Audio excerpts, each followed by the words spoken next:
Hello guys, welcome to mystic tarot world. कैसे हो आप सब लोग? I hope, I wish, I pray दिल से कि आप सब लोग ठीक हो, खुश हो और अपना ख्याल रख रहे हो। आज हम इस रीडिंग में देखने वाले हैं आपके पार्टनर के करंट ट्रू फीलिंग्स आपके लिए क्या है। वो आपके लिए इस वक्त सच में उनकी सच्ची भावनाएं क्या है आपके लिए, उनकी ट्रू फीलिंग्स, ट्रू इमोशंस क्या है आपके लिए, वो हम इस रीडिंग में देखने वाले हैं। ध्यान रखना गाइज, ये जनरल रीडिंग है, कलेक्टिव रीडिंग है, ये सबके साथ मैच नहीं करेगी। जितना मैच करता है उतना रखिए और बाकी चीज़ें यहीं छोड़ दीजिए। पहला कार्ड है डोमिनेटिंग का। You think I am happy but I am dying each moment. I wanted to spend more time with you. Yes, I accept that you are my soulmate. Please मुझे थोड़ी स्पेस दो। हम दोनों एक दूसरे से बहुत ही अलग हैं। I am willing to accept you as you are. Toxic side and can't we sit and talk about this situation? Don't want to lose you. I want to win you back. Okay. तो ये energy आपके partner की है। अब इनको हम clarify करेंगे। Dominating की एनर्जी क्यों है? Why is dominating here? क्यों है dominating energy? Oh my god guys, the emperor का कार्ड है डोमिनेटिंग को क्लैरिफाई करने के लिए। सबसे पहले तो ना मुझे बहुत स्ट्रांगली ये चीज़ फील हो रही है कि आपके पार्टनर को आपके बारे में लग रहा है ऐसा कि आप बहुत डोमिनेटिंग हो गए हो, आप बहुत ज़्यादा घमंडी हो गए हो, आप सिर्फ अपनी सुनते हो, अपनी करते हो। तो उनको ऐसा लग रहा है कि आपको उनकी ज़रूरत नहीं है, आप बहुत घमंडी हो गए हो। ओके, देखो ऐसा नहीं कि उनको ये नहीं, ऐसा उनको ये नहीं लगता कि वो खुद भी घमंडी है, उनके अंदर भी ईगो है या एक सुपीरियॉरिटी कॉम्प्लेक्स है। लेकिन उनको आपके बारे में अब ये ज़्यादा फील होने लग गया है कि आप बहुत घमंडी हो गए हो, बहुत बदल गए हो। पहले आप बहुत इमोशनल थे या वार्म एनर्जी थी आपकी, ऐसे तो डेफिनेटली नहीं थे जैसे उनको अभी आप लग रहे हो। तो उनको ऐसा लग रहा है कि आप ना अपनी बात मनवाना चाह रहे हो, आप अपनी चीज़ उन पे थोपना चाह रहे हो। ओके, एंड उनको वो बिल्कुल पसंद नहीं आ रहा है, बिल्कुल भी पसंद नहीं आ रहा है आपका उनको आपका जो रवैया उनकी तरफ बदलना, या फिर जिस भी वजह से उनको ऐसा लग रहा है कि आप डोमिनेटिंग हो गए हो, ऐसे हो गए हो, वैसे हो गए हो, उनको ये बिल्कुल भी नहीं पसंद आ रहा है। ठीक है। Yes, you think I am happy but I am dying each moment. क्यों? ओके, देखो गाइस, इस पर्सन को देखा जाए तो ऐसा नहीं है कि कभी उन्होंने आपसे प्यार किया ही नहीं, लेकिन अब ना वो ज़्यादा आपको लेकर इमोशनल हो गए हैं, आपकी अब ज़्यादा परवाह करने लग गए हैं, अब ज़्यादा फीलिंग्स उनकी आपके लिए स्ट्रांग हो गई है। ओके, एक मैच्योरिटी आई है उनके फीलिंग्स में, इमोशंस में, जो पहले मिसिंग थी। ठीक है। आपके पार्टनर आपको मे बी ऐसा देख रहे हैं कि आप तो अपनी लाइफ में उनके बिना मूव ऑन कर रहे हो, खुश रह रहे हो, अपनी लाइफ को एंजॉय कर रहे हो, लेकिन वो नहीं रह पा रहे आपके बिना। ओके, एक एक पल वो कैसे जी रहे उनको ही पता है without you. They are not happy, they are not satisfied. बहुत ही डिससेटिस्फैक्शन मुझे दिख रहा है इस पर्सन के अंदर। लिटरली इस पर्सन को ऐसा फील हो रहा है कि भाई ये क्या जिंदगी है, ऐसे तुम्हारे बिना जीना पड़ रहा है मुझे। ठीक है। माइंड यू गाइस, इस पर्सन को पहले फर्क नहीं पड़ता था इतना, आपसे बात करे ना करे, आपको देखे ना देखे, आपसे मिले ना मिले, आपकी आवाज़ सुने ना सुने। लेकिन अब जब आपने खुश रहना शुरू कर दिया है, जब आपने अपनी हैप्पीनेस पे काम करना शुरू कर दिया है, जब आपने अपने इमोशंस को कंट्रोल में कर लिया है, अब इस पर्सन के अंदर अचानक से ही प्यार जाग रहा है, इमोशंस जाग रहे हैं। ठीक है। I wanted to spend more time with you. 3 of wands. जब ये पीछे मुड़ के देख रहे हैं आप दोनों की लव स्टोरी को, उनको ऐसा लग रहा है कि ज़्यादा वक्त नहीं मिला उन्हें आपके साथ। ओके, और ज़्यादा वक्त नहीं मिला, उसके पीछे उनको ये पता है कि उनकी भी गलती रही है, क्योंकि वक्त तो मिला था लेकिन उन्होंने आपके साथ नाइंसाफ़ी करी है। आपको ना वक्त दिया, ना टेंशन दी, ना प्यार दिया, ठीक है? बट फिर भी ये भगवान को या वक्त को ब्लेम कर रहे हैं कि भगवान की वजह से, या वक्त ही ऐसा था, वक्त ही कम पड़ गया कि मुझे उसके साथ ज़्यादा समय नहीं बिताने मिला, ठीक है? सो ये पीछे मुड़ के देख रहे हैं, तब इनको रिग्रेट हो रहा है बहुत ज़्यादा। खुद पे नाज़ नहीं हो रहा है उनको कि भाई मैंने कितना अच्छा किया, मैंने सामने वाले को कितना प्यार दिया, मैंने फूलों की माला पहनाई उसको, नहीं। उनको रियलिटी दिख रही है कि देख तूने उसको कैसे ट्रीट किया। लेकिन वो उसका भी वजह, इस चीज़ के पीछे भी रीज़न दे रहे हैं कि ये इसलिए हो रहा है या हुआ क्योंकि उनको वक़्त नहीं मिला आपके साथ। वक़्त तो दिया था भगवान ने उनको, बहुत सारा वक़्त दिया था आपके साथ, बट उन्होंने क्या किया? आपके साथ मे बी ये पर्सन 3 साल से है या 3 महीनों से है, तो 3 महीने भी बहुत बड़ी बहुत बड़ा समय होता है, और 3 साल तो बहुत ही बड़ा समय होता है। तो 3 साल इनको कम पड़ गए आपको समझने में, आपके साथ वक़्त बिताने के लिए 3 साल भी इनको कम पड़ गए, ठीक है? तो ये सब फालतू की चीज़ें हैं। Yes, I accept that you are my soulmate. अभी एक्सेप्ट कर रहे हैं कि हाँ, तुम मेरे सोलमेट हो, अब तो मैं तुम्हें पाकर ही रहूँगा, अब तो तुम्हें मुझसे कोई नहीं छीन सकता, तुम मेरे हो, चाहे जो हो जाए, लड़ना पड़े, झगड़ना पड़े, दुनिया से लड़ जाना पड़े, मार कुटाई करनी पड़े किसी की, लेकिन मुझे तुम चाहिए हो। नाउ आई वांट यू, क्योंकि तुम मेरे सोलमेट हो और आज मुझे ये पता चल गया है। मतलब इस पर्सन को पहले नहीं पता चला, जब आप इनके सामने रोते थे, जब आप इनके सामने हाथ जोड़ते थे, जब आप इनको माफ़ कर देते थे इनकी हर गलती पे, बार-बार ये आपकी लाइफ़ से जाते थे, फिर मुँह उठा के वापस आ जाते थे, आप फिर भी इनको एक्सेप्ट करते थे अपनी लाइफ़ में। तब इनको नहीं समझ आया कि आप सोलमेट्स हो। आज इनको समझ आ रहा है सोलमेट्स हैं हम, और अब ये इस रिश्ते को आगे बढ़ाना चाहते हैं एट एनी कॉस्ट, ठीक है? फिर उसके लिए चाहे लड़ना पड़े, झगड़ना पड़े, गुस्सा दिखाना पड़े, अग्रेशन दिखाना पड़े। मतलब इस पर्सन के अंदर अब अचानक से कबीर सिंह जाग रहा है, ओके? प्लीज़ मुझे थोड़ी स्पेस दो। ये एनर्जी किसकी और क्यों है?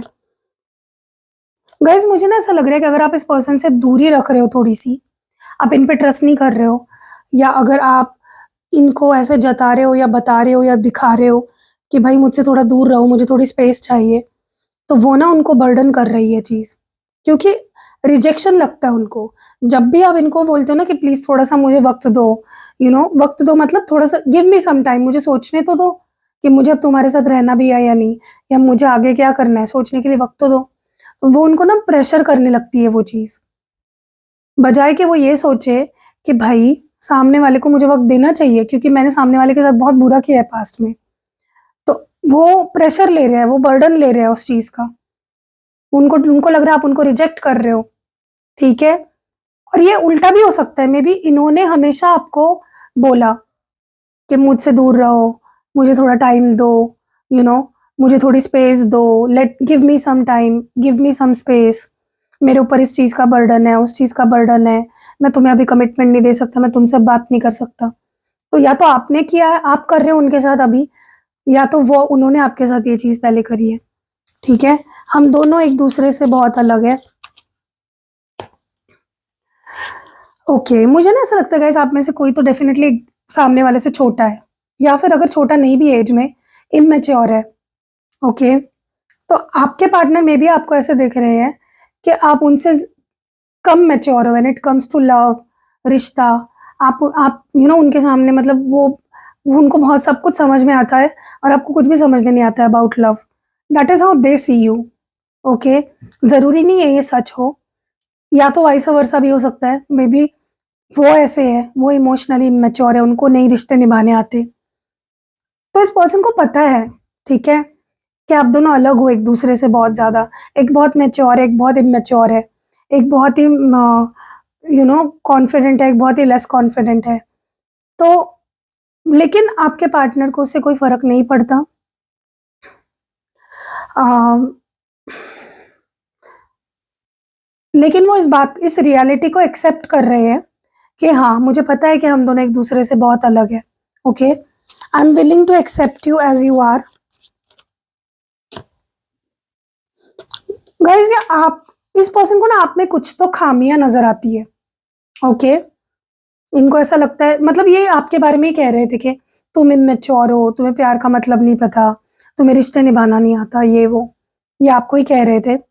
क्योंकि यहाँ पे ये चीज़ क्लियर हो गई, ये बोल रहे हैं या इनको ऐसा लगता है कि आप में बहुत सारी खामियां हैं, दुर्गुण बहुत है आप में, बट ये आपको जैसे आप हो वैसे एक्सेप्ट करने के लिए तैयार है। अब ये कौन सी बात हुई?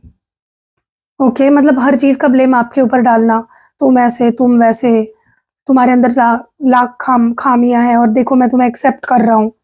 मतलब इस पर्सन को एक बात तो अच्छी है, चलो ये आपसे बहुत प्यार करते हैं, लेकिन दूसरी बात ये आप पे ब्लेम कर रहे हैं कि तुम्हारे अंदर खामियां हैं, यू आर नॉट परफेक्ट, फिर भी मैं तुमको एक्सेप्ट कर रहा हूँ, करने के लिए तैयार हूँ, या कर रहा हूँ या कर चुका हूँ।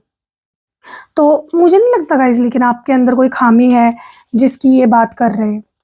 टॉक्सिक साइड की एनर्जी क्यों है?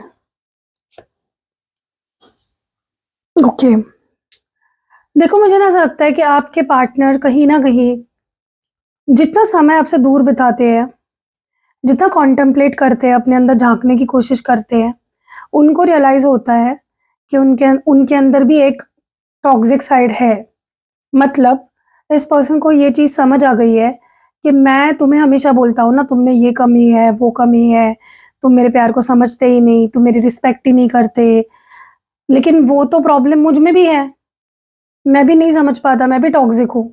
तो आपके पार्टनर को ये इसलिए समझा क्योंकि उनको वक्त मिला सोचने का, अपने अंदर झांकने का, मेडिटेट करने का, कॉन्टेम्पलेट करने का, और उनको अपनी खामियां दिख रही है अभी। ठीक है, can we sit and talk, can't we sit and talk about this situation, don't want to lose you guys. ये अभी ना इनको कुछ चीज़ें बहुत बॉदर कर रही है अबाउट यू और अबाउट दिस कनेक्शन। बहुत एंग्जाइटी हो रही है, बहुत स्ट्रेस हो रहा है, उनकी नींदें उड़ रही है, और वो उस चीज़ के बारे में आपसे बैठकर बात करना चाहते हैं। क्योंकि मुझे इस पूरे रीडिंग में ना भर भर के एंग्जाइटी दिख रही है, आपको खो देने का डर दिख रहा है। ठीक है, आप यहाँ पे भी देख लो, खो देने का डर है।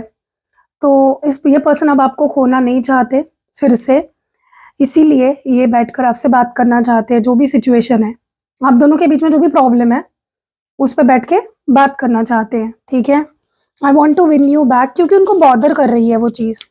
ये आपको वापस पाना चाहते हैं, आपको वापस जीतना चाहते हैं।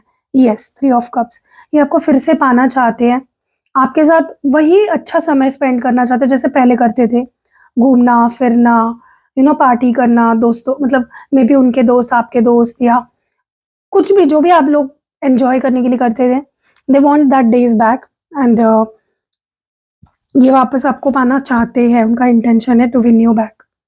तो कैसे लगी रीडिंग, कमेंट्स में ज़रूर बताइएगा। स्पेशल रिचुअल्स की बुकिंग शुरू है गाइज, नेक्स्ट मंथ आ रहा है, 1 तारीख को, 1 फरवरी को फुल मून है। अगर आप अपने रिश्ते की हीलिंग कराना चाहते हो, उसमें से सारी नेगेटिविटी हटाना चाहते हो, ड्रेन आउट करना चाहते हो, अगर आपको लगता है हमारा कार्मिक कनेक्शन है या कुछ पास्ट लाइफ का कर्मा है जो इस लाइफ टाइम में प्रॉब्लम बन रहा है, आप उसको क्लेंस करना चाहते हो, तो फुल मून रिचुअल आपकी बहुत हेल्प कर सकता है। तो जल्दी जल्दी बुक करो, स्लॉट्स लिमिटेड है। और 22 पोर्टल की भी बुकिंग्स बहुत ही लिमिटेड है। 2 फरवरी को आ रहा है 22 पोर्टल। इस पोर्टल की खासियत यह है कि अगर आपको लगता है हर एफर्ट्स आप ही डाल रहे हो रिश्ते में, सामने से एफर्ट्स नहीं आ रहे हैं, और आप चाहते हो कि एक पार्टनरशिप हो, मतलब पार्टनर क्या होते हैं, पार्टनर्स कौन होते हैं, मतलब 2 लोग, दोनों को ज़रूरत है रिश्ते की। तो अगर आपको ऐसा लगता है वन साइडेड हो गया है रिश्ता, सामने वाला उतने एफर्ट्स नहीं डाल रहा है, यू नो या फिर आपको ऐसा लग रहा है कि एक बैलेंस नहीं बन पा रहा है रिलेशनशिप में, सब कुछ मैं ही करे जा रहा हूँ या करी जा रही हूँ, और मुझे अब सामने वाले के अंदर भी, सामने वाले की तरफ से भी एफर्ट्स चाहिए, तो आप ये रिचुअल ज़रूर ट्राई करो। साल का दूसरा रिचुअल है, सो आई थिंक दूसरा पोर्टल है या तीसरा पोर्टल है, खास पोर्टल है बहुत ज़्यादा पार्टनरशिप एंड बैलेंस के लिए। तो जल्दी जल्दी बुक करो, स्लॉट्स लिमिटेड है। और रेगुलर रिचुअल्स भी आप बुक कर सकते हो। ये तो मैंने आपको 2 स्पेशल रिचुअल्स बताए, इसके अलावा भी मैं बहुत सारे रेगुलर रिचुअल्स करती हूँ, पर्सनल रीडिंग्स प्रोवाइड करती हूँ। अगर आपको मुझसे स्पेल जार बनवाना है, स्पेल ऑयल बनवाना है, या स्पेल पोटली बनवानी है, इवन आपको अगर क्रिस्टल्स लेने हैं जो मैं पर्सनली आपके प्रॉब्लम के हिसाब से आपको सजेस्ट करती हूँ और पर्सनली एक्टिवेट करके देती हूँ, चार्ज करके देती हूँ, यंत्र भी मैं देती हूँ जो आपकी प्रॉब्लम के हिसाब से ही आपको सजेस्ट किए जाते हैं और वो आपको अभिमंत्रित और सिद्ध करके मिलते हैं। तो इनमें से कुछ भी आपको चाहिए, स्क्रीन पे आपको यहाँ पे नंबर दिख ही रहा होगा, या नीचे दिख रहा होगा, डिस्क्रिप्शन बॉक्स में भी मेरा नंबर मिल जाएगा और इस वीडियो के पहले कमेंट में भी मिल जाएगा। तो जल्दी जल्दी मैसेज करो, स्क्रीन पे दिए गए नंबर पे व्हाट्सएप करो। व्हाट्सएप मतलब कॉल मत करो, मैसेज करो, अपनी प्रॉब्लम या तो बताओ। और आपके पास देखो 2 चॉइसेस होते हैं, या तो आप पर्सनल रीडिंग लेके पहले फिर उसके बेसिस पे आप रेमेडीज करो, या फिर आप अपने हिसाब से रेमेडीज भी ले सकते हो। तो मिलते हैं अगली वीडियो में, तब तक अपना ध्यान रखिएगा। बाय।